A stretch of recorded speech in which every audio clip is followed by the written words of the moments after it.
So you want to be a morning person, but you don't know where to start. Lucky for you, I'm just the right girl to go to because I was once in your shoes.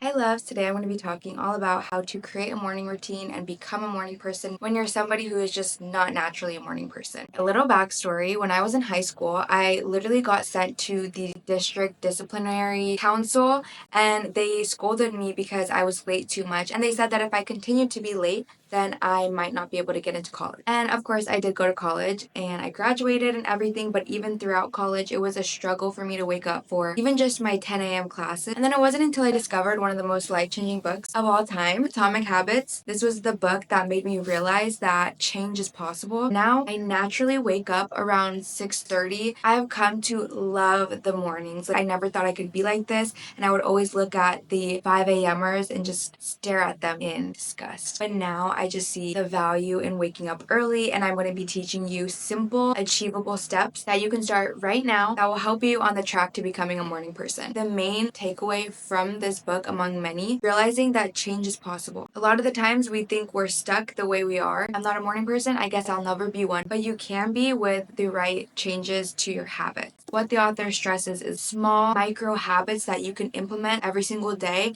that compound over time when it seems so insignificant in the moment. The first step to becoming a morning person is stop trying to make it 6 a.m. or 5 a.m. or whatever crazy time that you think you need to wake up at. If right now you're waking up at 10 a.m., then saying that you're going to wake up at 6 a.m., that's just such a large gap. What you would do instead, wake up 15 minutes early. And then once that seems bearable, then you'll start doing 30 minutes earlier. And then 45. You got to work backwards and not just jump straight into, okay, I guess this is it. I'm going to wake up at 6, because you're going to fall off the wagon. So if you really want your habit to stick, you need to give it time. You need to do small changes every single day, 15 to 30 minutes earlier. My second tip is to have a pleasant alarm. On the iPhone, you can set a recurrent sleep alarm depending on the day of the week. You can change it for the weekend. So you'll input your goal, how many hours of sleep you want to get. You should strive for 7.5 to 8 hours. And then it reminds you an hour before your bedtime, it's time to start winding down. If you want to get X hours of sleep, you should sleep within, an hour or so. The sound that you wake up to is so pleasant. Harps playing and a violin. I feel like I'm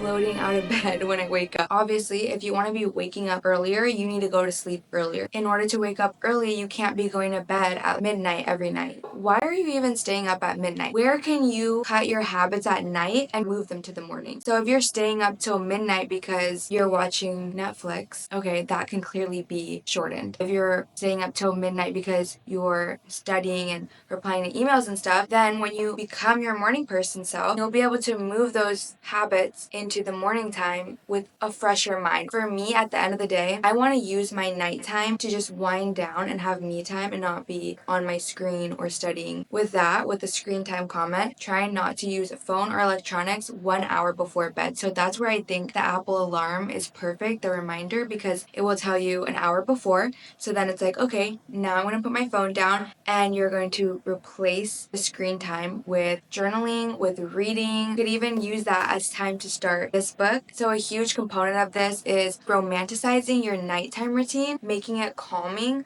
so that it puts you to sleep and then you wake up in a good mood. For your actual morning routine, the first thing I always do is read through my journal. Just try to stimulate my mind so that I don't fall back asleep. Sometimes I'll grab my book, and on the worst case scenario, I'm not perfect, I'll grab my phone sometimes if it's super early, but then I make sure I get out of bed within 15 minutes. This productivity journal, I have gone through so many of these. I actually started with just the 5-minute journal. I ended up getting this productivity planner because it's both a 5-minute journal and an actual time blocking planner. In the mornings, I'll always write what I'm grateful for, my intention for the day. And then given that you're going to be going to sleep earlier now, it is so important to prioritize what you need to get done in the day, because that's what's going to keep you up at night if you don't get it done. And that's why I really like time blocking, because I can clearly see what time everything needs to be done. And I know this might seem overwhelming, but having things that you must get done, you do that as soon as you start your day instead of putting it off till nighttime, that's going to allow you to be able to go to sleep early and hence wake up earlier. There's a saying, and it's like, the key to discipline is always starting your day with the hardest thing you have to do first. Like I said, keep your immediate morning to you and self-care time, and then the first task that you complete in the day should be the hardest thing and the most important thing. I have the link in my bio if you're interested. With that, with romanticizing your morning routine, grab your journal, make it cutesy. Like, you could start trying to do a daily journal entry so that you have something to look forward to when you wake up, because that's the key. Whether it's your skincare routine, your breakfast, listening to a podcast, you want to find something in your morning that you can almost do as a ritual so that you are excited to get up. I was excited to be productive.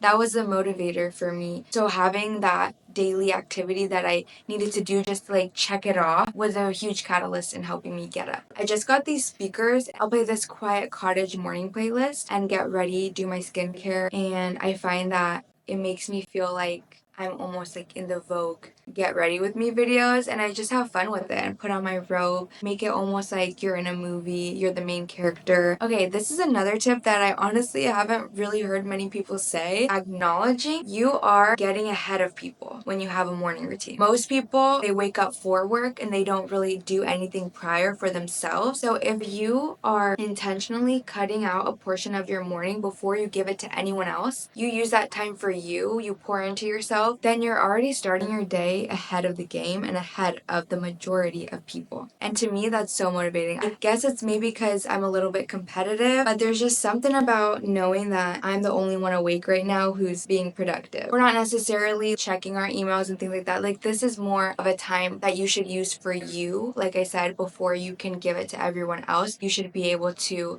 fill up your own cup for the morning. My next tip is so obvious and simple, yet a lot of people don't do it. Having your windows open when you go to sleep so that you wake up to the sunlight. When I tell you that the times that I've gone to hotels, I could sleep honestly till like 11 a.m. because my body doesn't know when it's morning. Have your blinds open. Super simple. Easy to do. Get rid of the blackout curtains, save them for the weekends. My next tip is to keep a consistent sleep schedule. So if you're trying to go to bed at 9 p.m., you'll likely, honestly, sorry to burst your bubble, but you're probably going to end up sleeping at 9 p.m. on weekends too, because that's just what your body is going to end up getting used to, and it's going to be easier for your body to be on that schedule. For the most part, I know this sounds lame, but I do go to bed before 10 p.m. every night, and then on weekends, like if I'm staying out longer with friends, I either try to move the dinner up earlier, so I'll be like, can we just go to dinner at 5:30 or 6, and usually that doesn't keep us out too late, but balance is key. Sometimes you're gonna stay out later nights, but for the most part you want the average time you go to bed to be earlier and consistent. And then with that comes setting boundaries. Like, you have to tell your friends, hey, look, I'm a morning person now,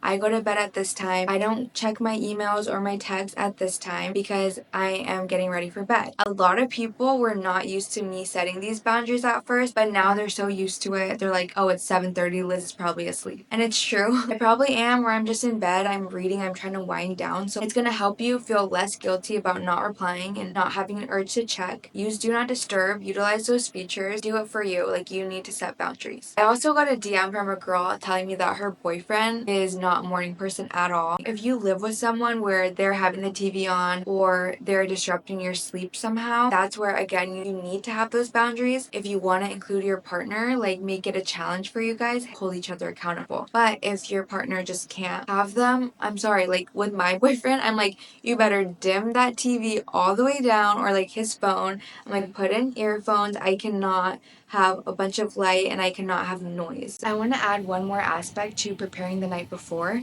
and that is lay out the clothes that you plan to wear the next morning. Lay that out, make the decisions the night before so that you can eliminate the amount of decisions that your sleepy brain has to make. Do yourself the favor, pack yourself lunch ahead of time. Think, what would my future self thank me for? Let's just wrap up what we talked about and how you are going to start today to become a morning person. Go to bed earlier so that you can wake up earlier, but start small, starting like 15 to 30-minute increments. Over time, as you adjust, you'll be able to wake up earlier and earlier. Utilize your phone feature to make sure that it's reminding you when it's time to wind down for bed. Wake up to a pleasant alarm. With that, utilize that 1 hour before bed for you, whether it's through journaling, reading a book. Just make sure it's spent unplugged and away from the screen so that you can fall asleep faster. You want to romanticize your morning routine either with a nice playlist, with your favorite book, a candle, a good breakfast, whatever it is that's going to get you excited for the day. Mindset is everything, so realize that it's possible to change and that you will be ahead of the game.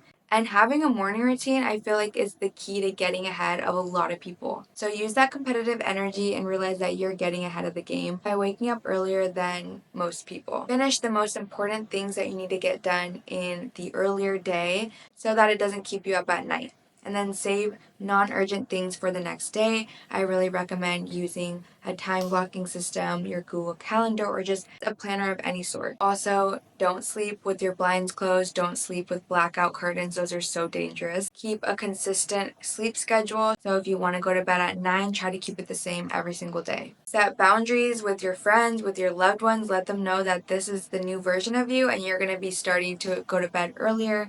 You're not checking texts after a certain time. And this is just how it is. If you do sleep with someone, make sure that they turn down the brightness all the way, utilize that dark screen mode, that night screen mode, all of that, and have them use headphones. And of course, if you want to know more, definitely recommend reading this book. It's not even just about morning routines, it's just about creating a routine and habits in general, and it lays it out in a lot more detail, as you can see. Thank you guys so much for watching. If you enjoyed this video, you'll definitely enjoy this one, so go watch. And until next week, see you!